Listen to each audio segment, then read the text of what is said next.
दुईजनाले प्रार्थना गर्यो। एउटाले के प्रार्थना गर्यो, हालेलुया प्रभु, म फास्टिङ गर्छु प्रभु, म उपवास गर्छु, बाइबल पढ्छु, म तपाईँलाई धोका दिएको छुइनँ प्रभु, म तपाईँ एकदम राम्रो छु। भित्र चाहिँ सिनो गनाउने कुराहरू हड्डी खुट्टी छ, तर मकुट लगाएर उसले प्रार्थना गर्यो। तर अर्को चाहिँ जे हो त्यही भएर सत्यताले चाहिँ हाम्रो जीवनमा स्वतन्त्रता लिएर आउँछ। एउटा आयो भने आँखा पनि उठाएन, पढाइ भएर अनवर्दी ठाने आफैलाई, प्रभु मैले छोडेको छु, ढाँटेको छु प्रभु, म तपाईँको अगाडि आँखा उठाउनु योगेको छुइनँ, के भन्यो भने नि यति बेसी रुयो। उसले जे थियो नि लाजसँग मर्दो प्रकारले उसले भन्यो। दाहिनेले के भन्छ, देब्रेले के भन्छ, आहा मैले त के सोचेको थिएँ, उसलाई त के निस्क्यो भन्ने पनि डर मानेन उसले। मैले त कस्तो दामी सोचेको थिएँ भरे त खराब रहेछ, मैले त उसलाई त एकदम अनोइन्टेड सोचेको थिएँ भरे त लथालिङ्गै रहेछ भनेर मान्छेले के भन्छ, राजाले के भन्छ, उसले वास्ता गरेन। तर परमेश्वरको अगाडि परमेश्वरले के भन्नुहुन्छ उसलाई, त्यो कुराको चाहिँ वास्ता थियो। आजको बेलुकी तपाईँलाई छेउ र अगाडिको मान्छेले के भन्छ भन्ने होइन, प्रभुको अगाडि हिसाब किताब मिल्दै गर्दा मानिसको जीवनमा पूर्ण चङ्गाइ र छुटकारा आउँछ। अनि त्यो मान्छेले भने, प्रभु म पापी, म अपराधी, म घिनलाग्दो छु, म माथि दया गर्नुहोस्। दुईजनाले प्रार्थना गर्यो। घर फर्किँदै गर्दा सेकेन्डको पापीले चाहिँ क्षमा पाएर धार्मिकतालाई लिइकन ऊ धर्मी भएर फर्क्यो। तपाईँ ऊ त्यो दैलोबाट फर्केर जाँदै गर्दा कसरी जानुहुने प्रश्न चाहिँ हो कि तपाईँको जीवन जस्तो आए त्यस्तै जानुहुने कि प्रभुसँग आज बेलुकी सत्यताको कुराहरू राख्नु नि। प्रभु म जे छु तपाईँको हाजिर छु, वर्षौँ भयो म लुकाएको, वर्षौँ भयो मैले यस्तो गुल्छे खेलेको, वर्षौँ भयो मेरो जीवनमा मैले यो गरेको त्यो गरेको, तर आजको बेलुकी प्रभु राजा अनि मान्छेले के भन्छ भन्ने कुरा होइन, मलाई मेरो लिडरले के भन्छ भन्ने कुरा होइन। युट्युबमा हेर्दै गर्दा म रुएको देखेँ भने मेरो है, म युट्युबमा हेर्दै गर्दा अल्ट्रा कलमा आएको देखेँ भने के सोच्ला, होइन। तर पिता पुत्र पवित्र आत्मा तपाईँको अगाडि म जे छु भित्र, म बाहिर जे छु, म जस्तो छु म आउँछु, मलाई तपाईँको खाँचो छ, मलाई हिल गर्नुहोस्, मलाई क्षमा गर्नुहोस्, मेरो आत्मा प्राण शरीर मेरो जीवन म तपाईँलाई दिन्छु प्रभु, म तपाईँलाई दिन्छु। Dignity versus deliverance. यदि तपाईँले छुटकाराले रोज्नु भयो भने नि यो छुटकाराले चाहिँ नि मर्यादा र सम्मानलाई फर्काएर लिएर आउँछ। तर चिहान जस्तो धार्मिकता रोज्यो भने नि यसले मार्छ। चिहान जस्तो कुहिएको गनाउने धार्मिकताले लुकाएर बस्यो भने 7-8 जनाले आशिष थापिरहेको छ, अनि मजा लागिरहेको छ है, अनि 1-2 जनाले स्पिकर पनि बोलाइरहेको छ, मजा लागिरहेको छ, अब है हामी पनि कुछ भयो है, अब त हामी पनि सेवाकै गर्ने भयो, मजा लागिरहेछ। तर भित्र पाप अनि अधर्म घिनलाग्दो कुरा कसैले भन्नु नसकेको त्यो लुकाएको कुराहरूसँगै यो डिग्निटी चिहान जस्तो मर्यादा र सम्मानलाई रोज्यो भने यसले मार्छ, यसले लाज पार्छ। परमेश्वरको आत्मिक संसार पल्ट्यो भनेदेखि त्यो लाजरास चाहिँ स्वर्गमा भएको अनि धनी मानिस चाहिँ नर्क कुण्डमा भएको जस्तो हुन्छ। यसै कारणले गर्दा परमेश्वरको वचनले भन्छ आज चाहिँ तिमीले आफूलाई पवित्र गर, किनभने भोलि परमेश्वर तिमीहरूको बीचमा महान काम गर्दै हुनुहुन्छ। आमेन, आमेन। आजको बेलुकी तपाईँ यदि परमेश्वरको अगाडि जे हो जस्तो हुनुहुन्छ, हामीले प्रभुको अगाडि आयो भनेदेखि नि त्यसले चाहिँ चङ्गाइलाई लिकन आउँछ। म 2टा टेस्टिमनीलाई भन्छु, यो कसैलाई बदनाम पार्नु कसैलाई भन्नु, तर यो टेस्टिमनीले तपाईँको जीवनलाई हेल्प हुन्छ। म नाम भन्दिनँ, ठाउँ पनि भन्दिनँ, तर एकजना दिदी 35-36 वर्षको उमेरमा बेडमा अब अलस तलस भयो। सुन्नुहोस् है, अनुहारहरू कालो डढ्नु थाल्यो, आँखा पनि देख्नु छोड्यो। अब त्यो सबैले देख्यो, किनभने त्यो चाहिँ यो आँखाले देख्नु सक्छ नि त, कालो भएको पनि देख्यो। 35-36 वर्षको उमेरमा बेड रिडन, अब बेडमा अलस तलस, आँखा पनि अन्धा हुँदैछ। सबैले देख्यो त्यो, यो सबैले देख्छ, यो त सबैले देख्छ।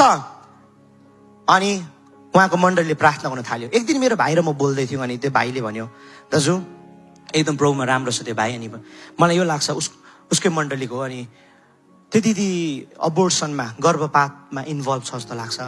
बेलुकी बात मारेको, अनि बात मार्दै गर्दा पवित्र आत्माले यो कुराहरू भन्नुभयो, अनि मैले यो विश्वास गरेँ। उहाँले सोध, उहाँहरू परमेश्वर बाहेक अरू देवी देवताको आराधना गर्ने तन्त्र मन्त्र टुनामुनामा भयङ्कर इन्भल्भ भएको पास्टर होला, सोधन बुझन भन्यो। केही समय बादमा फेरि त्यो भाइ र मेरो बात भयो। त्यो भाइले भन्यो, दाजु 2टै कुरा कन्फर्म भयो, त्यो दिदी जो चाहिँ 35-36 वर्षको उमेरमा, सुन्नुहोस् है, 35-36 वर्षको उमेरमा कालो डढेको, अन्धा हुन आँट्यो, अनि अलस तलस भइरहेको छ, विश्वासी मान्छे है, अब एकदम कमजोर भइराखेको छ। अनि त्यो भाइले भन्यो, दाजु 2टै कुरा कन्फर्म, उहाँले चाहिँ होइन रहेछ, तर उहाँको बहिनी कि कसले चाहिँ अबोर्सन गरेको रहेछ। एकजना नानी मारिसक्यो, अनि उहाँको आमापट्टि घरमा भयङ्कर परमेश्वर बाहेक अन्य कुराको आराधना गर्ने तन्त्र मन्त्रको भयङ्कर प्र्याक्टिस रहेछ। अनि त्यो मण्डलीले त्यो दिदीलाई पुरा प्रार्थना गर्यो, क्षमा माग्यो होला, त सायद उनीहरूले प्रार्थना कसरी डोरायो, म त त्यहाँनिर जानु पाइनँ। त्यो भाइले एकदम फास्टिङ थुप्रो टिम मिलेर प्रार्थना गरिरहेको थियो। त्यसको रिजल्ट के भयो भन्नुहोस् त, त्यो दिदी निको भयो। त्यो दिदी आज पनि भेट्छु म घर फर्किँदै गर्दा, अनुहार कालो छैन, गोरो छ, आँखा नदेख्ने देख्ने छ, अनि अहिले पनि सेवाका हिँड्दैछ। कति बेला भन्नुहोस् त, डक्टरले पनि थाहा नपाउन सकेको, डक्टरले पनि डायग्नोनाइज गर्नु नसकेको रोगहरू किन भन्नुहोस् त, त्यसको जरा चाहिँ देख्दै गरेको ठाउँमा होइन, त्यसको जरा चाहिँ ऊ पर थियो। त्यो 4 दिवार कोठाभित्र भनिदियो होला, दबाई खाएर माया मार्दैन, डक्टर भेट्दे, कति सजिलो छ है, दबाई खाएर मार्दे, डक्टर भेट्दे। तर उहिलेको बुढापाकाले भन्थ्यो ठिकै रहेछ, पाप धुरीबाट कराउँछ। एक दिन पाप धुरीबाट करायो, अनि त्यो दिदी 35-36 वर्षको उमेरमा कालो, आँखा नदेख्ने, अलस तलस भयो। तर हेर्नुहोस् त, कसैले देखेको थिएन, त्यो बिमार भएको सबैले देखेको थियो है। आया आथा मैले देखेको छुइनँ, म कता छु, बुढी पोल्यो है, के सबैले देख्छ, किन छेउमा हुन्छ नि त। तर त्यो कोठाभित्र 2 जना बात मारेर दबाई खाइदिए, अबोर्सन गर्दे। यो नानीलाई नराख, त्यो चाहिँ मण्डलीले, पास्टरले, छिमेकी कसैले थाहा पाएन। तर त्यो गुप्तमा गरेको निर्णयले एउटा नारीलाई मार्यो, अनि हातमा चाहिँ रगतको दोष लाग्यो। त्यो दिदीले मारेको होइन, सल्लाह मात्रै दिएको, इन्भल्भ मात्रै भएको।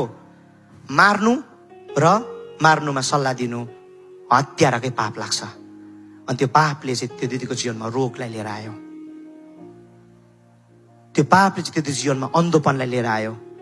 तर त्यो दिदीले जसै क्षमा मागे नि, प्रभुले निको पार्न सुरु गर्नुभयो, प्रभुले हिल गर्न सुरु गर्नुभयो। कतिजना बहिनीहरूसँग बात मार्दै गर्दा उनीहरू एन्जाइटी, डिप्रेसन, प्यानिक एट्याकहरू हुन्छ। तर उनीहरूसँग राम्रो बात मार्दै गर्दा एन्जाइटी सबैले देख्छ, प्यानिक एट्याक सबैले देख्छ, पुरा सबैले देख्छ। मेनी रिजन्स हो प्यानिक एट्याक, एन्जाइटी। तर ती मध्येमा एउटा चाहिँ भनिदिन्छु, तपाईँले फेरि स्पेसिफिक भएर अरू कसैलाई न्याय नगर्नुहोस् है, थुप्रो रिजन होला, तर एउटा रिजन चाहिँ भनिदिएको तपाईँलाई। बात मार्दै गर्दाखेरि एकजना सुसाइडल थट आउने, एकजना बहिनीको कुरा गर्दैछु, मर्नु, आफैलाई सुसाइड एटेम्प गरेको, त्यो सुसाइड एटेम्प गरेको सबले देख्छ, आफूले मार्नु खोजेको सबले देख्छ, प्यानिक एट्याक भएको सबले देख्छ। अनि आमा बाउ अत्तालेर के भयो मेरो छोरी राम्रै स्कुल जाँदै थियो, राम्रै ट्युसन जाँदै थियो, राम्रै पढ्दै थियो, के भयो सबैले देख्छ त्यो। तर उसको जीवनमा उसको बोयफ्रेन्डले, केटाले त्यो बन्द कमरामा गरेको अब्युज, फिजिकली अब्युज चाहिँ कसैले देख्दैन। अनि त्यो केटीले पनि भन्नु कसलाई सक्दैन, लुकाउँदा त्यो प्राणमा त्यो लुक्काको कुरा चाहिँ बाहिर देख्दै गर्दा नि उसलाई एन्जाइटी भयो, डिप्रेसन भयो, प्यानिक एट्याक भयो, अर्को रोग आयो, किसिम रोगहरू आयो, डर भयो, लाज भयो, त्यहाँदेखि चर्च जानु मन लागेन, अगमवक्तासँग त दूर, किनभने सबै त भनिदिन्छ भनेर डर भयो। त्यहाँदेखि परमेश्वर उसको लागि चाहिँ पिट्ने, न्याय ल्याउने, त्यहाँदेखि उसले सङ्गति जानु छोडिदियो, त्यहाँदेखि बिग्रिँदै नाश यसरी पनि कतिजना हुन्छ। तर प्रभुलाई धन्यवाद, कतिजना हामीले भेटायो अनि उनीहरूसँग बात मार्दै गर्दा नि उनीहरूको जीवनमा प्रभुले स्वतन्त्रतालाई छुटकारा लिएर आउनुभयो। सो त्यसले गर्दा हाम्रो जीवनमा चङ्गाई, हाम्रो जीवनमा छुटकारा चाहिएको हो भने नि हाम्रो जीवनको सत्यतालाई चाहिँ खुल्ला किताब जस्तो प्रभुको अगाडि राख्न जरुरी छ।